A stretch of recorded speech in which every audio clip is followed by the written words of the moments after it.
여러분들은 왜 사십니까? 왜 사십니까?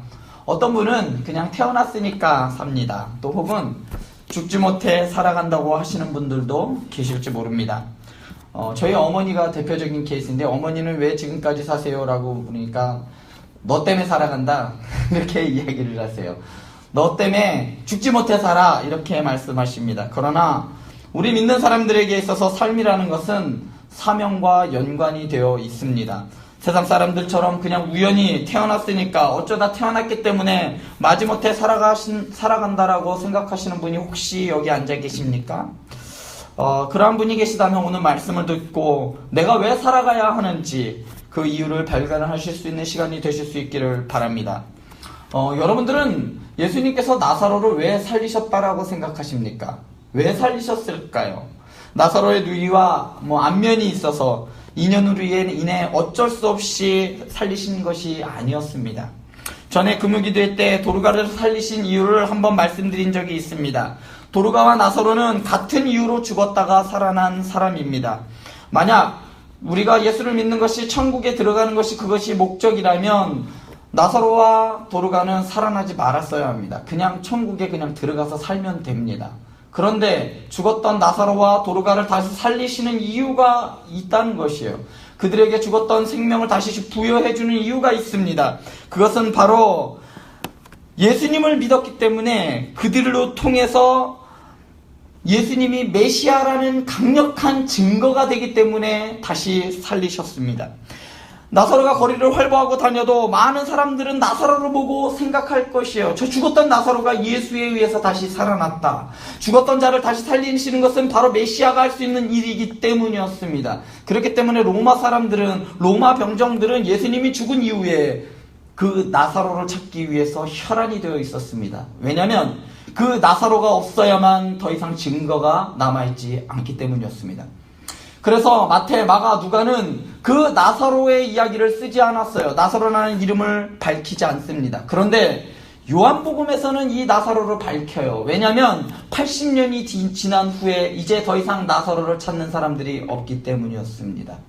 나사로는 예수 그리스도가 메시아라는 아주 강력하고 명백한 증거입니다. 그리고 실제로 나사로를 보고 많은 사람들이 예수님을 믿었습니다. 결국 나사로와 도르가가 살아난 사건은 바로 예수 그리스도의 복음이 더 퍼져가는 원동력이 되었습니다.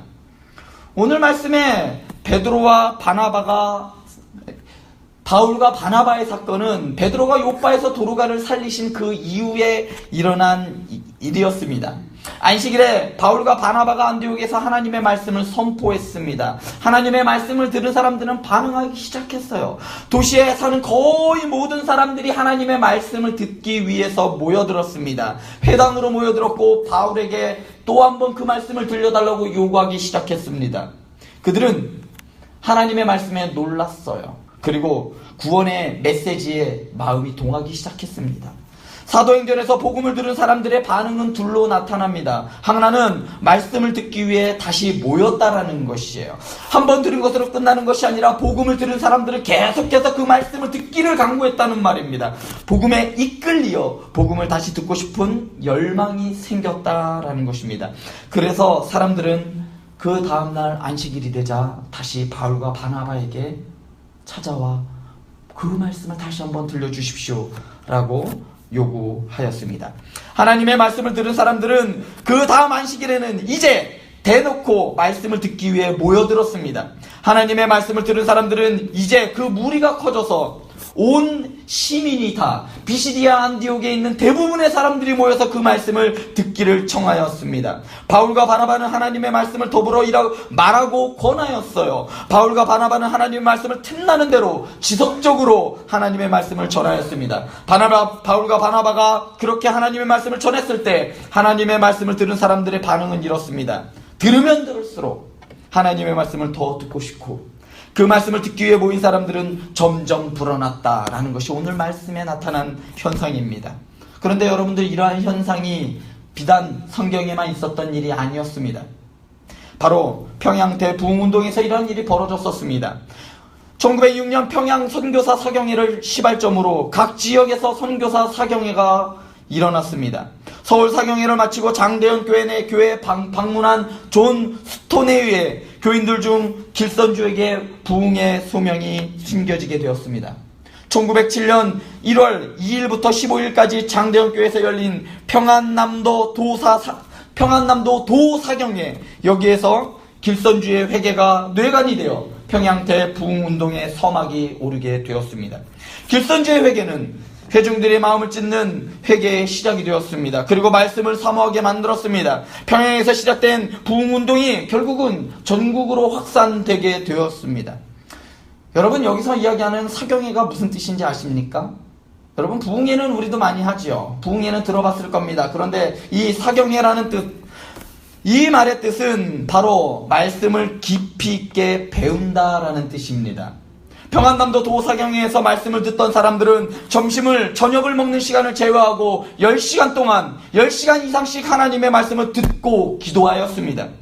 여러분, 한번 상상해 보시기 바랍니다. 우리는 이 앉은 자리에서 1시간만 넘어도, 1시간만 설교가 넘어도 허리가 아프고 다리가 아프고 온몸이 쑤시는데, 이때 하나님의 말씀을 들었던 사람들이 10시간이나 그 자리에 앉아서 하나님의 말씀을 사모하며 들었단 말입니다. 그런데 어느 누구 하나 돌아가려 하지 않았어요. 어느 누구도 돌아서도 일어나서 가는 사람이 없었기 때문에 그때 말씀을 전했던 선교사들은 도저히 거기서 발걸음을 돌릴 수가 없었습니다. 그래서 2박 3일 동안 하려던 사경회는 일주일이 지나고 2주일이 지나고 무려 한 달간이나 계속해서 10시간 이상씩 하나님의 말씀이 그곳에서 선포되었습니다. 무릎이 시큰거리고 허리가 아파도 하나님의 말씀을 사모하는 그 마음이 너무나도 강렬하고 열렬했기 때문에 그 모든 것을 뛰어넘을 수 있었단 말입니다. 하나님의 말씀을 듣는 즐거움이 더 컸기 때문입니다.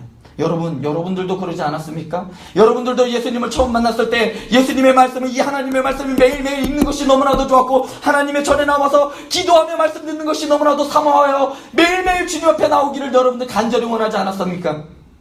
그때 그 사람들이 그랬어요. 첫 은혜를 받았을 때 우리는 그랬습니다. 매일매일 교회 나와서 찬양하고 싶어했고 예배드리고 싶어했던 것이 여러분들이 겪었던 그 일이었습니다. 그 일이 바로 오늘 본문 비시디아 안디옥에 있는 이방인들에게 일어났습니다.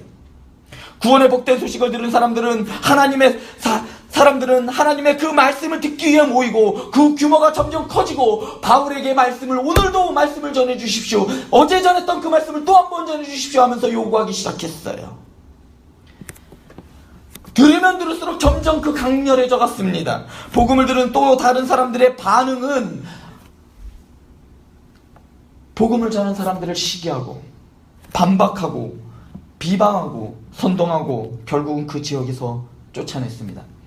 사도행전에는 이렇게 복음을 들은 사람들의 두 가지 반응이 나타납니다. 복음을 들은 또 다른 사람들의 반응은 그들이 복음을 접했을 때 처음에는 시기하고 복음을 반박했다가 복음을 전하는 사람들을 자기 자신들이 사는 지역에서 쫓아내는 그러한 방식이었습니다. 유대인들은 설마 바울과 바나바가 전하는 그 복음이 그렇게 파괴력이 있을 줄 몰랐습니다. 그래, 한번 전해봐.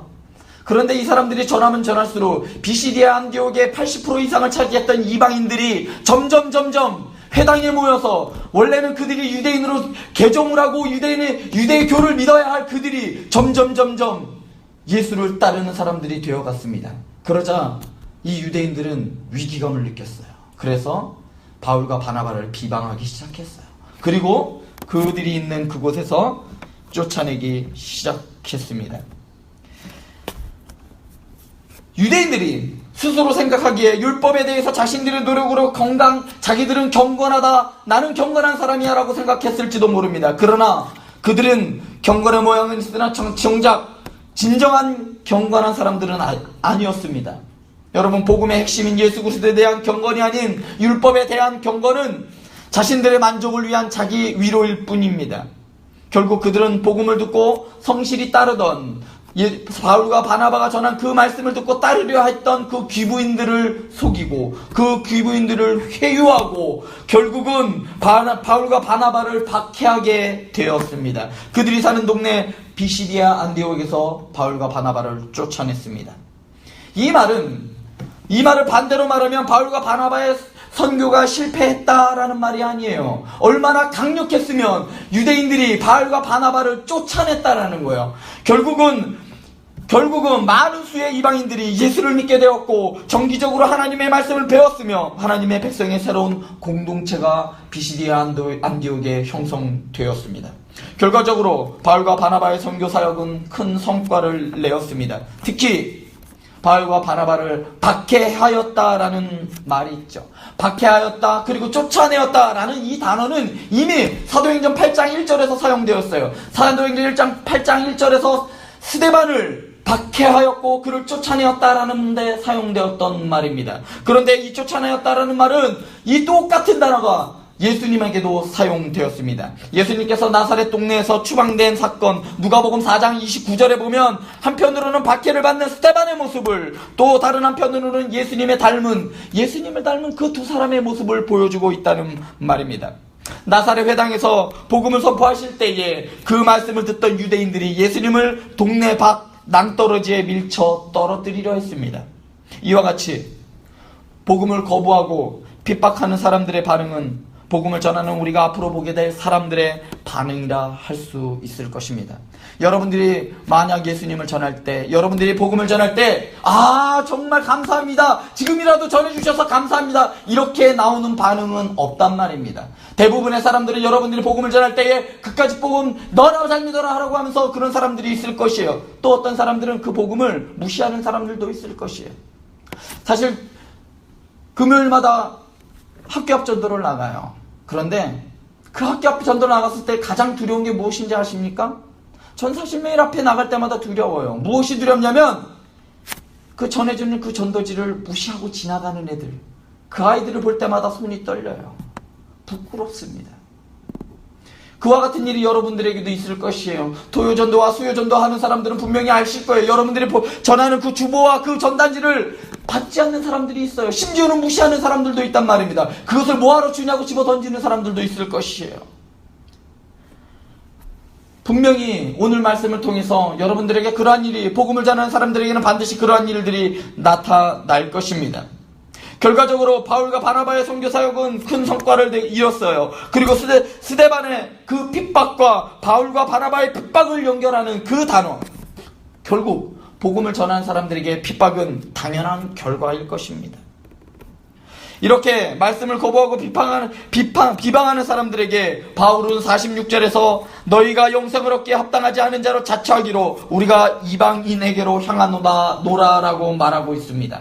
그리고 바울은 그 근거로 이사야서 49장 6절 말씀을 들었습니다. 내가 너를 이방의 빛으로 삼아 너로 땅끝까지 구원하게 하리라. 이 말씀은 사실 여호와의 종 메시아에 대한 주어진 사명입니다. 예수님은 이스라엘 백성의 구원을 위해서뿐만 아니라 이방을 비추는 빛으로 이 땅에 오셨습니다. 그런데 놀랍게도 바울과 바나바는 메시아에게 주어진 이 사명을 자신들에게 적용하고 있습니다. 이는 바울과 바나바가 예수께서 완성하신 구원을 땅끝까지 전파하는 임무를 받았음을 보여주고 있습니다. 바울과 바나바가 이방인의 빛이 되고 구원이 되는 것이 아니라 부활하신 예수님을 믿는 자들을 모두 의롭다 하심을 받은 자는 구원의 말씀을 통해서라는 말입니다. 누구든지 예수 그리스도를 믿는 자들에게는 구원함을 주신다라는, 그것이 유대인에게나 이방인들에게나 헬라인에게나 어느 누구에게나 똑같이 구원을 베풀어 주신다라는 말씀입니다. 바울과 바나바가 이방인의 빛이 되고 구원이 되는 것이 아니에요. 결국은 예수 그리스도를 통해서 이방인의 빛이 된다는 말씀입니다. 이렇듯 복음을 거부하는, 오늘 말씀을 통해서 복음을 거부하는 그 유대인들과 유대교에 입교한 이방인들의 반응은 복음에 상당히 부정적이었습니다. 여러분, 그렇다면 우리는 복음을 어떻게 전해야 하겠습니까? 첫 번째, 하나님의 은혜 가운데 있어야 할 것입니다. 바울과 바나바는 항상 말하고 권하였습니다. 무엇에 대하여 권하였는가? 바로 하나님의 은혜 가운데 있으라고 말합니다. 우리가 아무리 복음을 전한다고 하여도 우리가 은혜 가운데 있지 않는다면 그 복음은 살아있는 복음이 될 수 없는 것입니다. 우리가 예수 그리스도를 품지 않으면 그 우리가 전하는 복음은 한낱 허울뿐인 껍데기에 불과하다는 말입니다. 내가 믿지 못하는 말씀을 여러분 다른 사람들이 믿을 수 있을 것 같습니까? 그렇지 못해요. 내가 구원의 확신을 갖고 전하지 못하는 말씀이 어떤 사람에게 능력이 맞는 말씀이 되겠습니까? 나도 믿지 못하는데. 그러기 위해서 하나님의 은혜 가운데 머물러 있어야 할 것입니다. 마찬가지로 사도행전 11장 23절에서 보면 그가 이르러 하나님의 은혜를 보고 기뻐하여 모든 사람에게 굳건한 믿음으로 주와 함께 머물러 있으라 권하니, 여기에서 주께 붙어 있으라는 말과 오늘 말씀 하나님의 은혜 가운데 있으라는 말은 같은 말이에요. 그렇기 때문에 우리는 복음을 전하기 위해서 항상 하나님 예수 그리스도께 붙어 있어야 돼요. 즉 예수 그리스도 안에 머물러 있어야 한다는 말이에요. 그렇지 않고서는 우리는 복음을 전할 수가 없는 것입니다.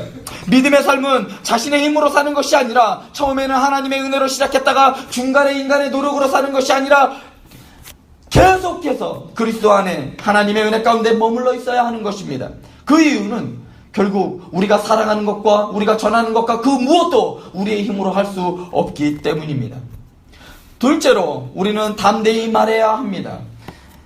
담대하다는 말은 헬라 문헌에서 주로 정치적인 의미를 지니는데 자기 의견을 주로 자유롭게 표현할 수 있는 권리, 또한 기꺼이 자원하는 자세를 묘사합니다. 사도행전에서 담대함이라는 말은 비판하는 사람들, 그 사람들과 대적들 앞에서 두려워하지 않는다, 또 정직하고 기쁨에 차서 확신에 찬 모습을 이 담대히라는 말에 포함시켰습니다. 기쁨에 찬 확신이라는 이 의미에서 전도적 선포의 공개성을 묘사하기도 합니다. 전도적으로 사람들에게 선포할 때 담대히 선포한다라는 것이에요. 즉 담대하고 용감하게 구원의 메시지를 확신에 차서 전했으며, 또한 유대인 공동체의 반대에 대한 자신들의 결론을 있는 그대로 분명하게 확언하였습니다. 마찬가지로 우리도 확신을 가지고 두려워하지 않고 용감하게 복음을 전해야 하는 것입니다. 그런데 얼핏 보면 이 모든 일이 바울과 바나바가 한 것처럼 보일 수가 있습니다. 하지만 사실은 바울과 바나바에 의해 복음이 전파된 것이 아니라 하나님에 의해서 하나님께서 하신 것입니다. 내가 너를 이방의 빛으로 삼아 구원하게 하리라. 하나님께서 메시아 예수 그리스도께 주셨던 그 사명이 이제는 예수 그리스도를 통해 구원받은 바울과 바나바에게 주어졌습니다. 여러분, 사명은 누가 줍니까? 여러분들 스스로가 사명을 부여받습니까? 여러분들의 꿈은 무엇입니까? 우리 중고등학생들의 꿈이 무엇입니까? 나의 꿈은 무엇이에요? 그것은 여러분들의 꿈입니다.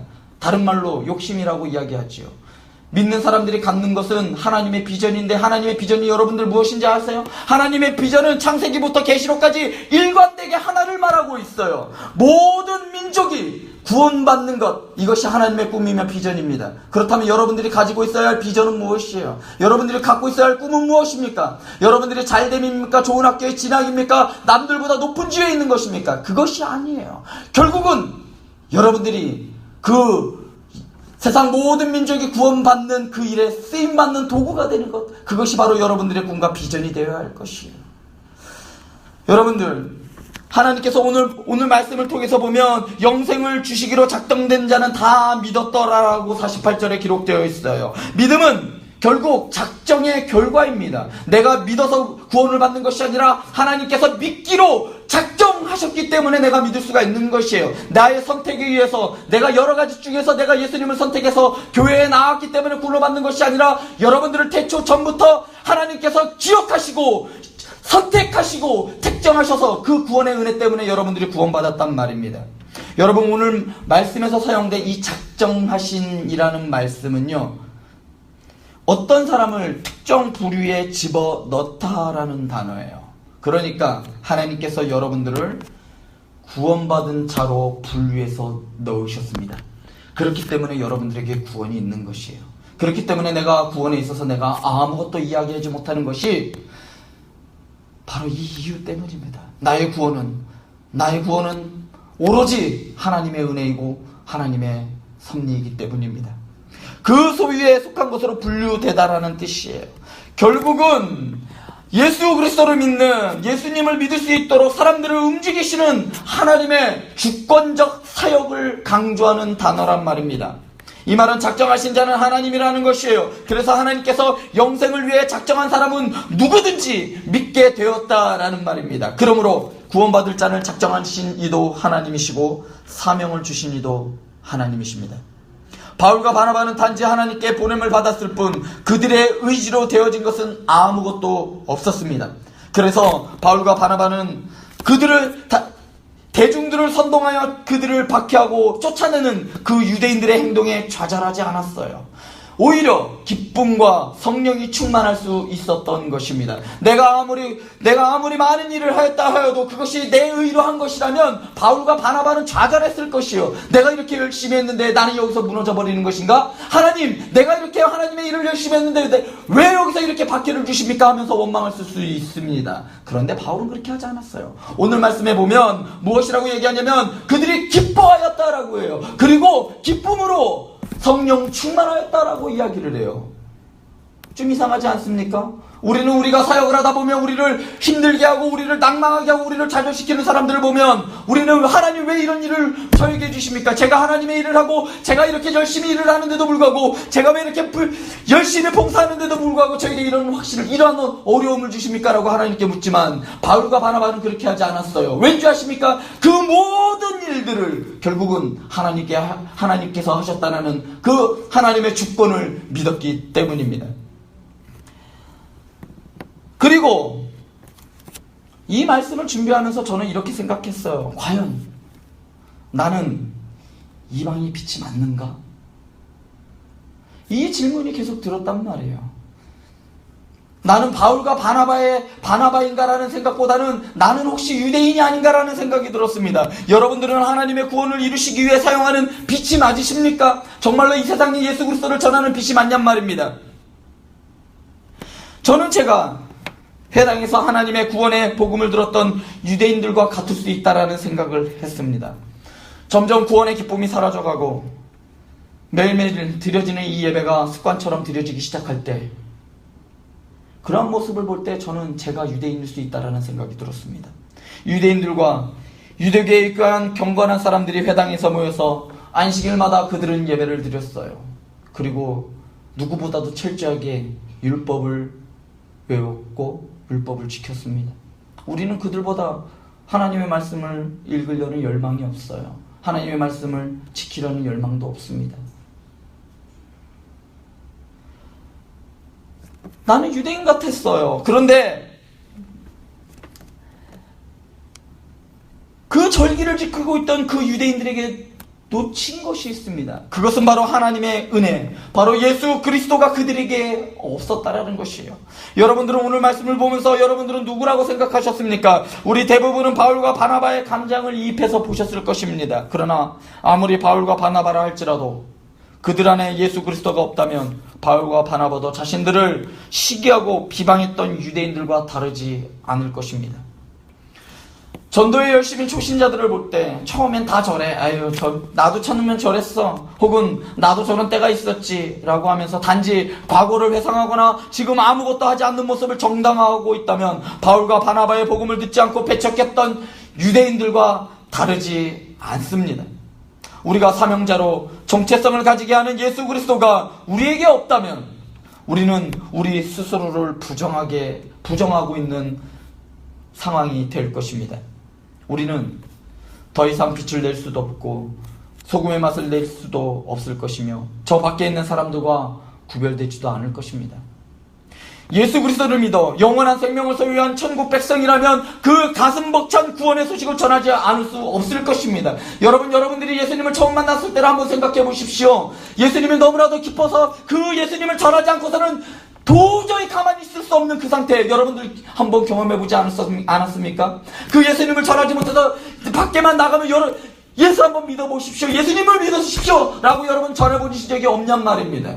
여러분 설마 이런 경험을 하지 못했다면 여러분 예수님을 내가 만났는가 다시 한번 뒤돌아보십시오. 반드시 예수님을 만난 사람은 그 복음에 감격하여 그 복음을 전할 수밖에 없는 사람들이 된다는 말입니다. 그렇기 때문에 예수님을 만난 사람들이 예수님을 전할 수밖에 없는 것처럼 예수님께서 우리를 이 땅에 보내주신 이유는 바로 하나님의 말씀, 예수 그리스도를 이 땅에 전하는 것입니다. 하나님의 꿈은 세상 모든 민족이 구원받는 것이고 우리의 꿈은 내가 하고 싶은 것을 하며 이 땅에 행복해 하는 것이 아니라 하나님의 꿈이 내 삶을 통해 이루어지는 것이 바로 저와 여러분들의 꿈이 되어야 할 것입니다. 이제 여러분들 한번 제가 처음에 질문했던 질문에 한번 대답해 보시기 바랍니다. 여러분들을 왜 사십니까? 저는 과감히 아니요. 저는 모든 사람들은, 모든 믿는 자는 다 똑같다고 생각합니다. 결국은 전도입니다. 예수 그리스도를 전하는 것이 바로 우리의 사명이란 말입니다. 마지막 한숨까지 우리가 이 땅에 살아있는 이유, 도루가와 나사로를 예수님께서 다시 살려주시고 이 땅으로 다시 돌려보내주신 이유, 그리고 여러분들이 이 땅에 보내주신 이유, 그것은 여러분들이 그냥 이 땅에서 그냥 살아가라고 있는 것이 아니란 말입니다. 여러분들을 이 땅에 보내주신 이유는 가깝게는 내 이웃에게 복음을 전하는 것이고, 멀게는 먼 타국에서 선교하며 전하는 선교사들에게 복음을 전하는 것이, 그들을 후원하며 복음을 땅끝까지 이르러 예수 그리스도의 증인이 되는 삶을 살아가는 것이 여러분들이 이 땅에 보내주신 이유란 말입니다. 여러분들은 무엇을 위해 이 땅에 살아가십니까? 결국은 예수 그리스도를 전하기 위함이 아니겠습니까? 만약에 여러분들 그러한 이유와 목적을 찾지 못했다면 결국은 믿음의 사람으로서 이 땅을 살아갈 목적을 상실한 것입니다. 여러분들이 정말 예수님을 믿어 구원받은 자들이라면 이 복음을 전해야 하는 것입니다. 전도는 선택이 아니에요. 여유가 있는 사람이 하는 것이 아니라 여러분들의 삶 자체가 전도가 되어야 되는 것이고, 여러분들의 삶 자체가 예수 그리스도를 드러내 보이는 삶이 되어야 한다는 것입니다. 누가 예수 그리스도를 어떻게 믿느냐고 보여달라 하면 바로 내 삶을 보라고 여러분들 자신 있게 말할 수 있어야 한단 말이에요. 그렇기 때문에 여러분들은 착하게 살아야 하는 것이고, 예수 믿는 자로서의 삶을 여러분들 감당하며 살아가야 하는 것이 바로 우리들의 이 땅에서 살아가는 이유와 목적이라고 생각합니다. 여러분, 나의 생명이 끝나는 그 순간까지 여러분들의 마지막 그 한숨이 남아있는 그때 말할 수 있는 그 한마디, 바로 예수 그리스도입니다 라고 전하며 살아갈 수 있는 저와 여러분들 되실 수 있기를 바랍니다. 그리고 마지막으로 여러분, 2019년도 여러분들 혹시 2019년 올해 한 해 여러분들 가슴에 품은 사람들이 혹시 있습니까?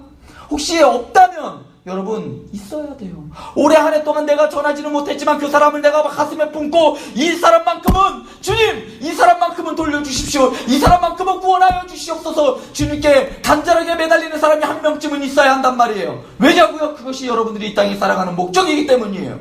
만약에 그렇게 한다고 그 사람이 믿겠어요? 지금 당장 안 믿겠죠. 그렇지만 여러분들이 전한 그 복음을 통해서 그 사람이 삶의 벽에 부딪혔을 때, 삶의 큰 절벽 위에 서 있을 때, 아무도 의지할 수 없을 때 여러분들이 전한 그 예수 그리스도의 복음이 그들을 주님께로 인도할 거라고 저는 확신합니다.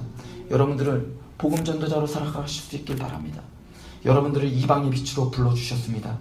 그 빛의 사명을 감당하며 살아가는 저와 여러분들 되실 수 있기를 바랍니다. 이 시간 우리 같이